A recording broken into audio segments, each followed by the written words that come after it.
क्या बदलाव होगा बिहार में? नहीं करना है हमें बदलाव। किस बात की बदलाव? हम अपने वोट को बेचना चाहते हैं, जिसकी 6000 हमने अपनी कीमत लगाई हुई है। 500 गुने 100 आप वोट बेचना चाहते हैं? बिल्कुल बोलने चाहते हैं, और ये हम तर्क कर सकते हैं कि हम क्यों बेचना चाहते हैं। 100 गुने 12 गुने 5 हमारा 6000 आता है। सबसे कम न्यूनतम इसमें डाला है कि हमने, और लिखित में चुना है को मैंने टैग किया, मैं 6000 इस बार वोट बेच रहा हूँ। जिसे भी खरीदना है खरीद लो भैया। बदलाव की परिकल्पना बेकार है, क्योंकि हमने पागल आदमी।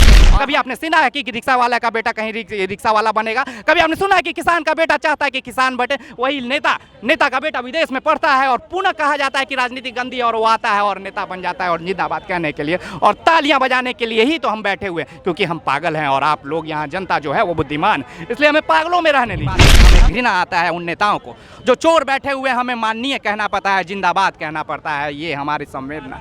और मतलब आपके नजर में सारे नेता जो है वो चोर हैं? नहीं, आपके नजर के अनुसार महान है, और उस महानता को हम कदर करते हैं, सलाम करते हैं। हाँ, हमारे नजर में गलत है। क्या नाम हुआ आपका? राकेश रॉय पटेल। क्या लगता है बिहार में कौन आएगा इस बार?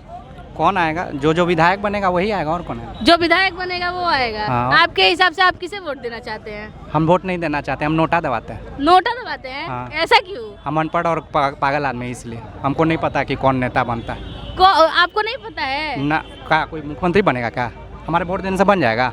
काहे नहीं, आप ही तो जनता है, आप ही वोट देंगे तभी तो बनेगा मुख्यमंत्री। बन जाएगा? हाँ, बिल्कुल आज बनेगा। तक तो हम यही देखे, हम जिसको वोट दिए ज्यादा से ज्यादा वो विधायक बना है। हाँ। सीधे तो कोई मुख्यमंत्री हम बना ही नहीं पाते। तो विधायक के बाद ही बनेगा ना मुख्यमंत्री? यही दिक्कत है, हमें चुनना था अच्छा विधायक, तो क्यों ना हम 243 अच्छा विधायक चुने। अरे उन चोरों को तो चुनना है, किसी को मुख्यमंत्री बनाना है। हाँ। माननीय जो अमाननीय कार्य करने के लिए वहाँ पे बैठे हुए हैं, और हमें माननीय करना पड़ता है। आप चर्चा उनको कर रही हैं। हाँ। एडिया रिपोर्ट के अनुसार 75% करप्ट बैठे हुए हैं, हम चर्चा नहीं करते हैं और बातें करते हैं बड़ी बड़ी कि हम मुख्यमंत्री बना रहे हैं। और यही सोच के अनुसार तो हमने 75 साल में आज़ादी के बाद भी हम निचले पायदान पे खड़े हुए।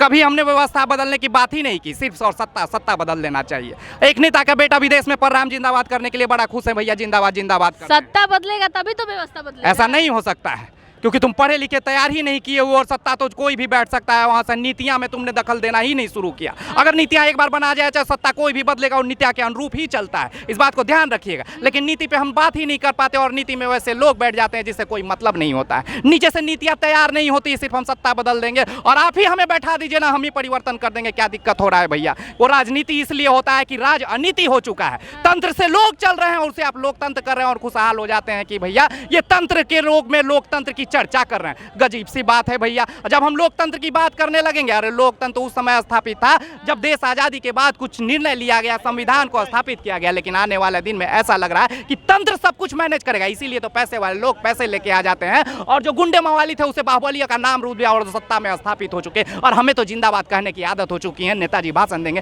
तालियां बजाएंगे और जिंदाबाद कहेंगे। कभी आपने सुना है कि रिक्शा वाला का बेटा कहीं रिक्शा वाला बनेगा? कभी आपने सुना है कि किसान का बेटा चाहता है कि किसान बने? वही नेता का बेटा विदेश में पढ़ता है और पुनः कहा जाता है कि राजनीति गंदी, और वो आता है और नेता बन जाता है, और जिंदाबाद कहने के लिए और तालियां बजाने के लिए ही तो हम बैठे हुए हैं, क्योंकि हम पागल हैं और आप लोग यहाँ जनता जो है वो बुद्धिमान, इसलिए हमें पागलों में रहने दीजिए। हाँ। हमने कई आरटीआई डाले, हमने अपनी आरटीआई की बात करते हैं शिक्षा पे। मैंने कई मीटिंग डाले, मैंने कई मंत्रियों से मीटिंग दी, डीएम साहब से साथ मीटिंग, मैंने कोर्ट की। आपको आरटीआई में बताते हैं 54% 4 दीवारी नहीं, 53% का एक शौचालय, 5428 करोड़ का भवन नहीं, 122 स्कूल जर्जर है, और ना जाने कितने आरटीआई का हम आपको जिक्र कर दिए। मेरी आरटीआई जो सरकारी आंकड़ों में अखबार के पन्नों से लेके कई जगह भरी जाती है, लेकिन बदलाव के नाम पे सिर्फ ये होती है कि हाँ हम इस पे काम करेंगे। तो क्या बदलाव होगा बिहार में? नहीं करना है हमें बदलाव। किस बात की बदलाव? हम अपने वोट को बेचना चाहते हैं, जिसकी 6000 हमने अपनी कीमत लगाई हुई है। 500 गुने 100 आप वोट बेचना चाहते हैं? बिल्कुल बोलने चाहते हैं, और ये हम तर्क कर सकते हैं कि हम क्यों बेचना चाहते हैं। 100 गुने 12 गुने 5 हमारा 6000 आता है। सबसे कम न्यूनतम इसमें डाला है कि हमने, और लिखित में चुना है को मैंने टैग किया, मैं 6000 इस बार वोट बेच रहा हूँ। जिसे भी खरीदना है खरीद लो भैया। बदलाव की परिकल्पना बेकार है, क्योंकि हमने पागल आदमी है और हमें पढ़े लिखों से हमें इतने लोग जो हैं वो बदलाव की अपेक्षा में बैठे हैं। बुद्धिमान लोग हैं।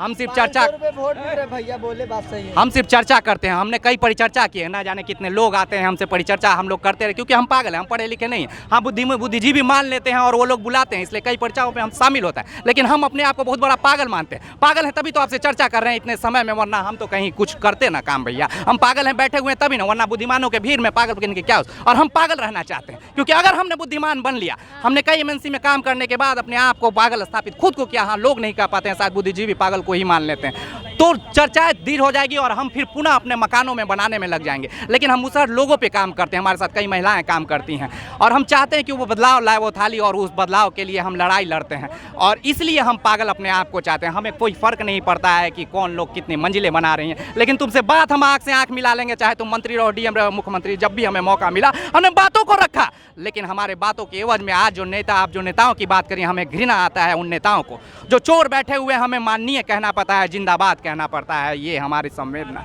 और मतलब आपके नज़र में सारे नेता जो है वो चोर हैं? नहीं, आपके नज़र के अनुसार महान है और उस महानता को हम कदर करते हैं, सलाम करते हैं। हाँ, हमारे नज़र में गलत है। आपके नज़र में गलत है? बिल्कुल। हम क्योंकि हम अच्छाई उसमें मानते हैं जिसमें हमारी बिहार की तरक्की हुई थी। उस किसान को हम तरक्की चाहते थे जो कि सीना चीरे अनाज उपज करता, उस किसान की उन्नति हम चाहते थे। उस गरीब जो सरकारी स्कूल में पढ़ रहा है, गुणवत्तापूर्ण शिक्षा चाहते थे, लेकिन उसको भी गौन कर दिया जाता है शिक्षा माफियाओं के द्वारा।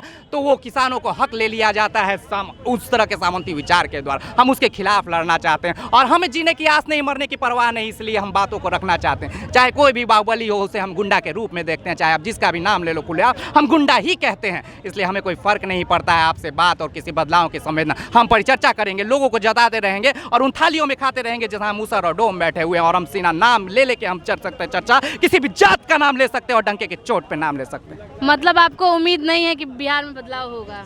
नहीं, हमें कोई आस नहीं, हम चाहते नहीं है बिहार में बदलाव हो। पुनः हम आपको करें, हम नहीं चाहते हैं बदलाव। अच्छा, आप नहीं चाहते हैं कि बिहार किसी भी चीज की अगर अति अभी नहीं हुई और जब अति का अति नहीं हो जाएगा तब तक कोई बदलाव की परिकल्पना नहीं। अभी और हम लोग चाहते हैं कि अति हो जाए, जिससे कि एक स्वरूप ले, जो कि नए स्वरूप के रूप में हमारा बिहार की तरक्की की एक नींव रखी।